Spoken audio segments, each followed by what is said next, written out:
On February 19, 2013, a maintenance worker at a Los Angeles hotel climbed onto the roof to investigate guest complaints about low water pressure. He opened the hatch of one of the 4 rooftop water tanks and found a body, a young woman, naked, floating face up. She had been missing for 19 days. The guests had been drinking that water, showering in it, using it for 19 days.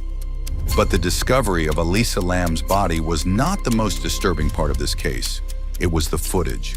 4 days before her body was found, police released a security camera video from the hotel elevator. It went viral within hours, and what it showed has never been fully explained. This is the seized files. File 007 is now open. Elisa Lam was 21 years old, a student at the University of British Columbia in Vancouver, Canada. A young woman who struggled privately with bipolar disorder and depression, documenting her inner life openly and honestly on a personal blog. In January 2013, she embarked on a solo trip down the west coast of America. San Diego first, then Los Angeles, then Santa Cruz, a journey of independence, a young woman exploring the world on her own terms. She checked into the Cecil Hotel in downtown Los Angeles on January 26, 2013.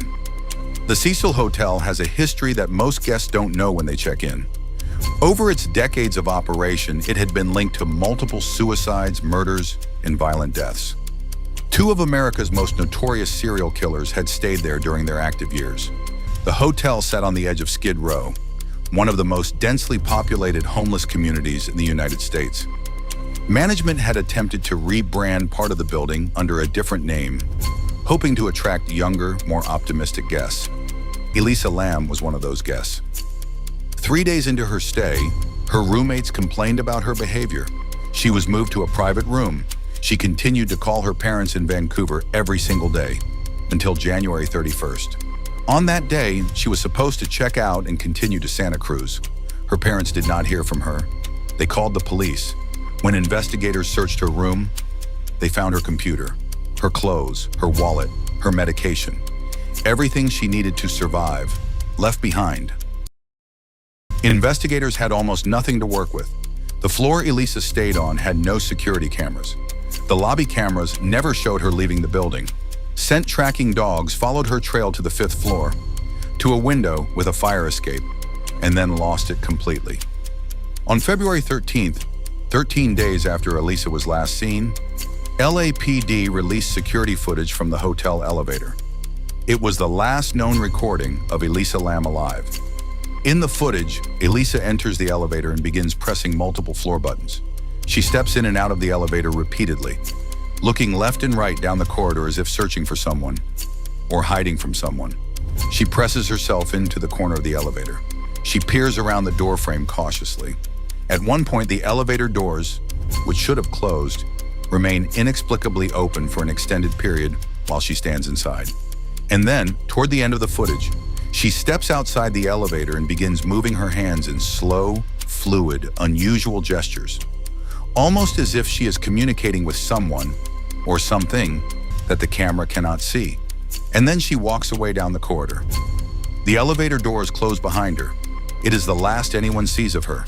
The footage went viral immediately. Millions of people watched it, theorized about it, dissected every frame. What was she looking at? Who was she hiding from? Why did the elevator doors stay open for so long? What did her hand movements mean? 6 days later, on February 19th, the maintenance worker found her body in the water tank on the roof. The roof that was supposed to be accessible only to hotel staff, through a door with a lock, and an alarm that sounded whenever it was opened. Elisa Lam was found inside a tank that required climbing a ladder on the outside to reach, and lifting a heavy hatch to open, naked, with her clothes floating in the water beside her.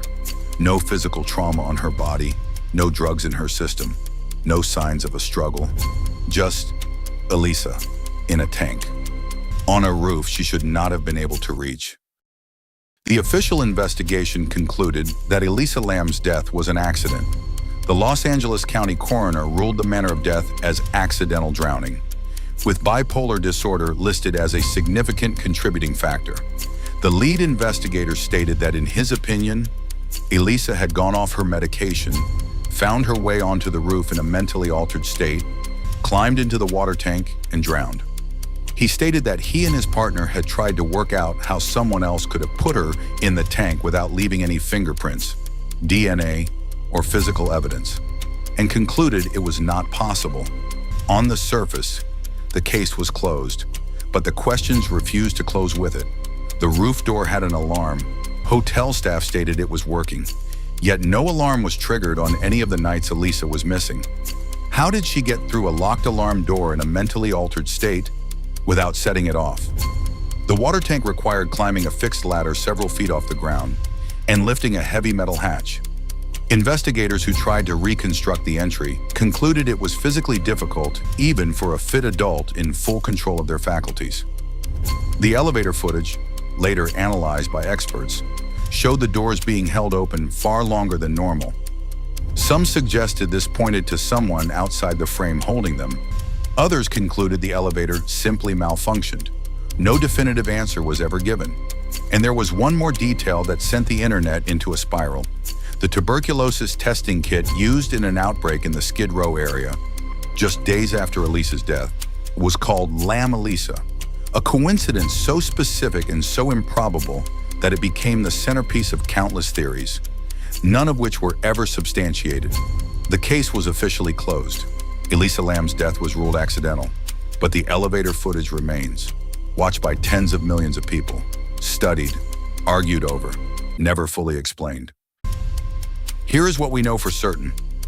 Elisa Lam checked into the Cecil Hotel on January 26, 2013. She was 21 years old, traveling alone, calling her parents every day. On January 31st, she stopped calling. 19 days later, she was found in a water tank on a roof she should not have been able to access. In a tank she should not have been able to enter alone, with no physical evidence of any other person's involvement. The official verdict is accidental death, and it may well be exactly that. A young woman struggling with a mental health condition, off her medication, in an unfamiliar place, who found herself on a roof in a dissociated state and made a series of decisions that led to her death. That explanation is tragic and entirely possible, but the elevator footage exists, and anyone who watches it, truly watches it, is left with the same feeling, that something in that footage does not feel like an accident waiting to happen. It feels like something else entirely. What that something is, nobody has ever been able to prove. Leave your theories in the comments. I read every single one. This is the Ceased Files, a new case every week.